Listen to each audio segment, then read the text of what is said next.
Haleluya, puji Tuhan, salam damai sejahtera di dalam cinta kasih daripada Bapa kita Tuhan Yesus Kristus. Dan selamat pagi pada Selasa pagi hari tanggal 7 Mei 2024. Biar kita senantiasa hari-hari kita jalani penuh pengharapan kepada Yesus. Dan kalau kita punya pengharapan, kita lakukan kesetiaan kita, karena suatu hari kelak pengharapan kita akan terwujud, hidup kekal bersama dengan Tuhan. Mari kita pagi ini sebelum kita beraktivitas terlebih dahulu datang kepada Yesus, kita mau menyembah Tuhan. Kita memuji akan Tuhan dan akan baca firman Tuhan.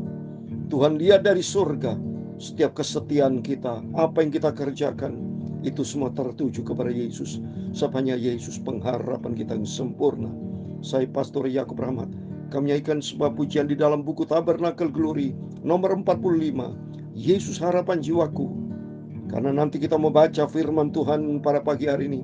Bilangan 25 ayat 1 sampai 18, satu pasal penuh berkaitan dengan Israel menyembah Baal Peor. Dia tidak punya pengharapan kepada Yesus, tapi bagi kita sebagai Israel rohani menaruh pengharapan satu-satunya kepada Tuhan Yesus. Pengharapan jiwaku Yesus saja, haleluya, yang mati atas Golgota, amin, haleluya.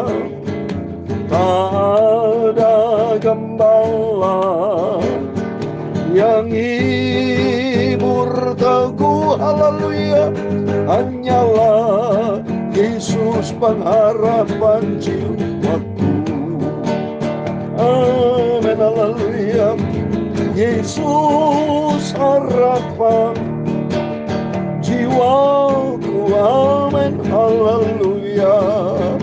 Yesus pelepas hidupku, amin, haleluya. Beri selamat suka dalam hatiku, haleluya. Yesus itulah harapanku, amin, haleluya. Damainya kupunya cintaku kepada Dia, Yesus. Dia angkat kalau ku jatuh, amin, haleluya. Dalam susah hatiku selalu berharap pada Dia, Yesus, Dialah harapanku, amin, haleluya. Yesus harapan jiwaku, amin, haleluya. Yesus pelepas dosaku, amin, haleluya.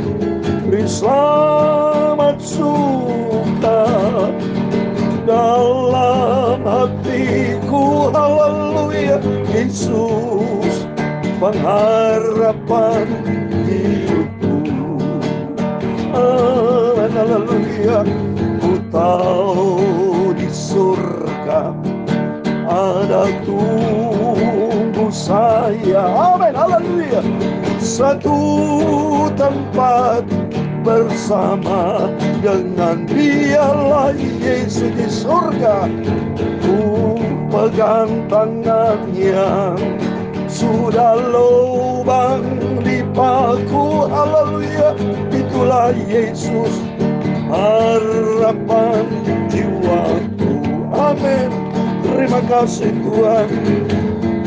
Yesus harapan jiwaku, amin, haleluya. Yesus pelepas hidupku, amin, haleluya. Beri selamat suka dalam hatiku, amin, haleluya. Yesus harapanku.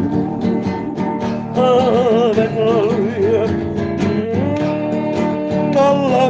Titus pasal 1 ayat yang kedua, demikianlah firman Tuhan. Dan berdasarkan pengharapan dari hidup yang kekal, yang sebelum permulaan zaman sudah dijanjikan oleh Elohim yang tidak berdusta. Itulah Yesus, itulah Bapa yang sangat kucintai, harapan jiwaku. Yesus harapan jiwaku, amin, haleluya. Ya Tuhan punya mula kebesaran dan kejayaan, kehormatan, kemasyhuran dan keagungan. Ya segala-galanya yang ada di dalam langit dan bumi, ya Tuhan punya mula kerajaan. Dan Engkaulah yang tertinggi itu, melebihi segala-galanya, sebagai kepala. Sebab kekayaan dan kemuliaan itu semua berasal daripadamu. Dan Engkaulah yang berkuasa atas segala-galanya. Dalam tanganmu lah kekuatan dan kejayaan. Dalam tanganmu lah kuasa membesarkan dan mengokohkan segala-galanya. Sekarang ya Elohim kami, Tuhan Yesus Kristus, ya Tuhan Bapa kami bersyukur kepadamu dan memuji namamu yang agung itu. Beri selamat suka dalam hatiku, amin, haleluya. Itulah Yesus harapan hidupku, amin. Tuhan Yesus, sucikan mulutku, pikiranku, dan hatiku. Pagi ini mau baca firman-Mu.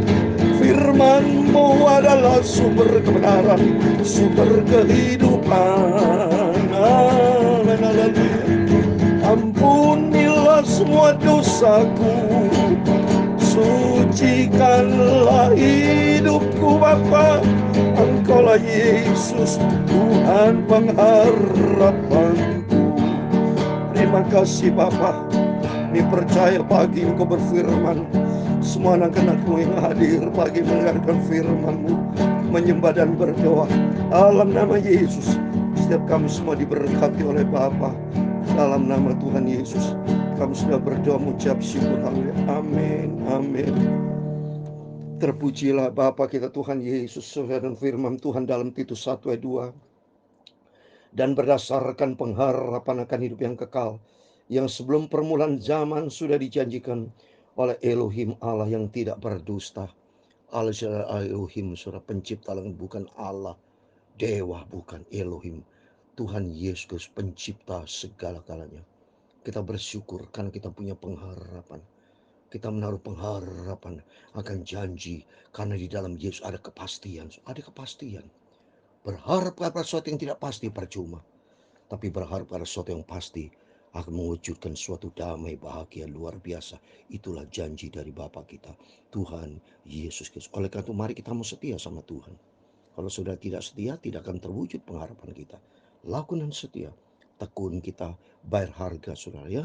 Ada harga yang dibayar karena Yesus sudah memberikan harga, membeli kita dengan harga yang termahal, termulia, melalui pengorbanan di atas kayu salib.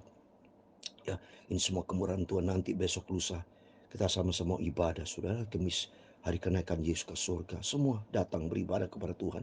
Saya di Jember melaksanakan ibadah kenaikan Yesus di surga, ya, supaya membawa jemaat yang saya cintai semua saudara-saudaraku untuk makin hari makin setia sama Tuhan. Naik ke surga artinya supaya rohani kita makin dewasa di dalam Tuhan, sampai suatu terwujud kita naik ke surga, berjumpa dengan Bapa kita, Tuhan Yesus Kristus. Amin. Mari kita kembali kepada firman Tuhan. Saya mau baca kitab Bilangan pasal 25. Haleluya, puji Tuhan. Kemarin kita baca Bilangan pasal 24. Sekarang kita mau baca pasal 25 ayat 1 sampai 18. Israel bandel saudara ya. Israel ini aduh luar biasa. Dalam artian negatif, yaitu apa? Dia tegar tengkuk, masa di sini menyembah Israel menyembah Baal Peor. Ya mari kita membaca ayat 1. Sementara Israel tinggal di Sitim, mulailah bangsa itu berzina dengan perempuan-perempuan Moab. Perempuan Moab saudara. Kalau kita lihat sejarah, itu Moab ini dari apa? So, asal usulnya kan anaknya Lut, punya anak perempuan ya. Anak pertama ya, kawin sama nikah sama berzina dengan papanya tuh saudara ya. Papa sendiri tuh, so papa kandung kan Lut itu. Punya anak dua ya, punya anak, nah nama Moab. Terus anak yang kedua ya, punya anak lagi saudara. Nah itu luar biasa saudara. Ini keadaan dunia memang begitu jahat ya, dari dulu jahat saudara. Ya, dia disebut Bani Amon, Aman itu, Amon ya. Waktu mari di sini Moab ini, perempuan-perempuan Moab itu, berarti kebencian dari Tuhan ya. Perempuan-perempuan itu mengajak bangsa itu ke korban sembilan bagi Allah mereka. Ini Allah bukan Allah Elohim, bukan Allah dewa, so. A kecil, L kecil, L kecil, A kecil, A kecil, Allah mereka. Lalu bangsa itu turut makan dari korban itu dan menyembah Allah. Orang-orang itu wah menyembah, so bayangkan, dan membuat sakit hati Tuhan. Pada Tuhan satu-satunya, pencipta satu-satunya yang membuat nafas, ya, bukan dewa yang memberikan kita nafas, saudara. Bukan orang tua atau siapa yang memberikan kita nafas, memberikan kita hidup. Bukan, itu Tuhan. Pantasan marah saudara Tuhan itu, ya. Bisa murka Tuhan itu. Mari kita baca berikutnya ayat ketiga. Ketika Israel berpasangan dengan Baal Peor, bangkitlah murka Tuhan terhadapnya. Bangkit saudara, wajar di sini. Saya sendiri kalau lihat bangsa Israel ini asal nyuruh Tuhan juga, Tuhan hukum sudah itu ya, supaya bandel-bandel itu ya, supaya mereka sadar bertobat. Karena Tuhan berfirman dalam Wahyu pasal 3 ayat 19, orang kukasih aku tegur dan ajar supaya mereka bertobat ya. Ayat 4, lalu berfirman Tuhan kepada Musa, tangkaplah semua orang yang mengepalai bangsa itu dan gantunglah mereka di depan Tuhan di tempat terang, supaya murka Tuhan yang bernyala-nyala itu surut daripada Israel. Lalu berkatalah Musa kepada hakim Israel, baiklah masing-masing kamu membunuh orang-orang yang telah berpasangan dengan Baal Peor. Kebetulan datanglah salah seorang Israel membawa seorang perempuan Midian kepada sanak saudaranya, dengan dilihat Musa dan segenap umat Israel yang sedang bertangis-tangisan di depan pintu kemah pertemuan.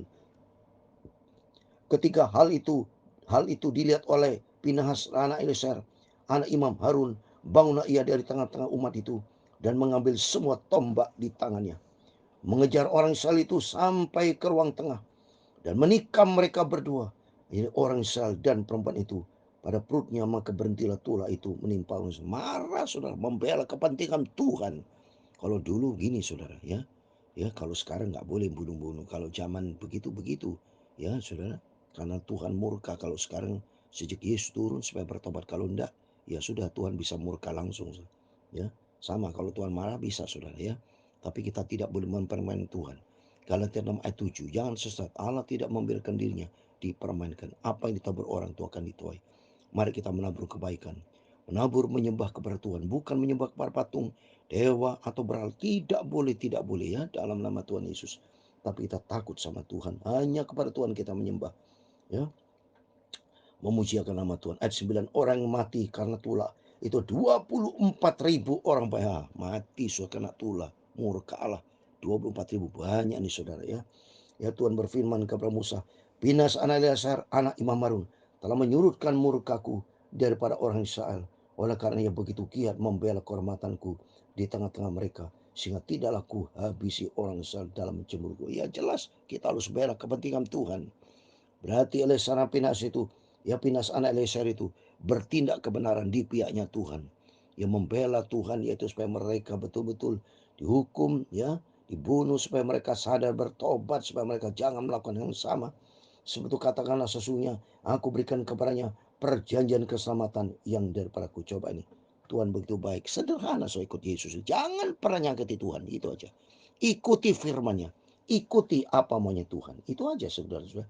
Untuk menjadi perjanjian mengenai keimaman selama-lamanya bagi dia, bagi keturunannya, karena ia telah begitu giat membela Allahnya dan telah mengadakan pendamaian bagi Israel.